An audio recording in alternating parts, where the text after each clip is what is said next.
नमस्कार, बहुत स्वागत है आप सभी का। आप देख रहे हैं एनएमएफ न्यूज। मैं हूं आपके साथ चेतन पाठक।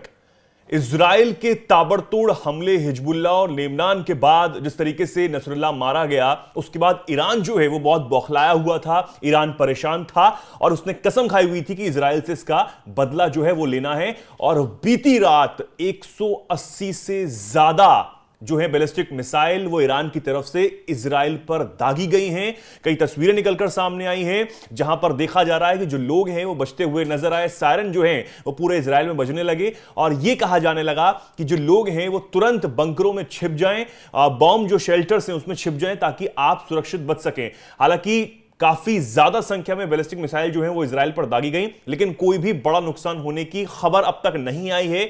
यह नहीं कहा गया है कि कोई बड़ा नुकसान यहां पर हुआ हो, लेकिन ईरान ने जिस तरीके से यह हमला किया है उसने यह कहा है कि यह नसरुल्लाह का बदला है और यह पहला हमला है। इसके बाद तो और आप और देखिए, यह कहीं ना कहीं चेताया गया इजराइल को, लेकिन इजराइल ने भी अब साफ कर दिया है कि यह बहुत बड़ी गलती कर दी ईरान ने। तस्वीरें आप देखिए किस तरीके से यह बैलिस्टिक मिसाइल एक के बाद एक 180 से ज्यादा इजराइल पर दागी गई हैं। तेल अवीव में 2 नागरिक घायल हुए हैं और इस तरीके से जो लोग हैं वो शेल्टर में छुपते हुए नजर आए।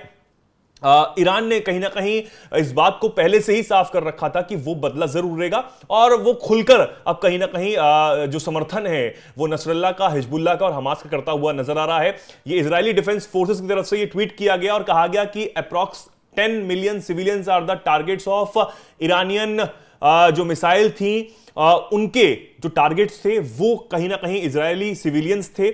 और ये एक और ट्वीट में बताया गया कि Hezbollah is upset that the IDF expose their plan to massacre Israel, so they decided to target innocent civilians by firing a barrage of rockets.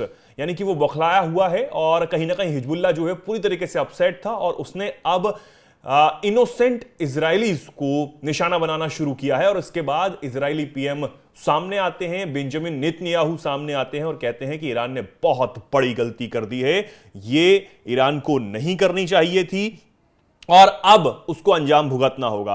अब जब ये कहा गया तो जो बाइडेन जो कि अमेरिकी राष्ट्रपति हैं उन्होंने भी साफ कर दिया कि वो पूरी तरीके से इजराइल के साथ हैं, ये उन्होंने कहा। और कहा कि उनके निर्देश पर संयुक्त राज्य अमेरिका की सेना ने सक्रिय रूप से इजराइल की रक्षा का समर्थन कर दिया है।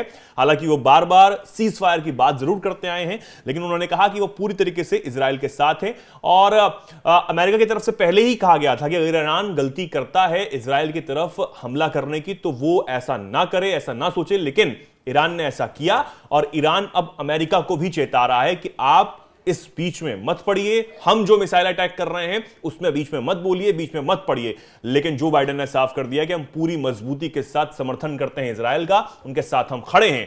अब देखने वाली बात यह होती है कि आखिर किस तरीके से इस हमले के बाद जो इजरायली पीएम हैं या जो इजरायली फोर्सेस हैं वो किस तरीके से पलटवार करते हैं और क्या अब प्लानिंग चल रही है, क्या सोचा जा रहा है कि आखिर किस तरीके से इस सिचुएशन को टैकल करना है और ईरान को घुटनों पर लाना है, क्योंकि ईरान जो है वो और ज्यादा खूंखार होकर सामने आ सकता है।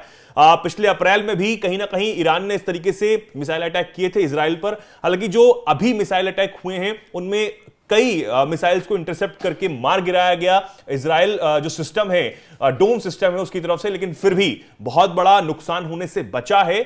और उसके बाद कहीं ना कहीं अब इजराइल जो है वो और ज्यादा खूंखार तरीके से पलटवार करने की सोच रहा होगा। लेकिन ईरान भी चुप नहीं है, ईरान ने भी साफ कर दिया है कि यह पहला हमला है, इसके बाद और भी हमले हो सकते हैं। अब तमाम जानकारी पर आप क्या कुछ सोचते हैं, क्या कुछ कहना चाहते हैं, कमेंट सेक्शन में आप जरूर बताएं, क्योंकि यह जंग जो है अब वो रौद्र रूप लेती हुई नजर आ रही है। धन्यवाद।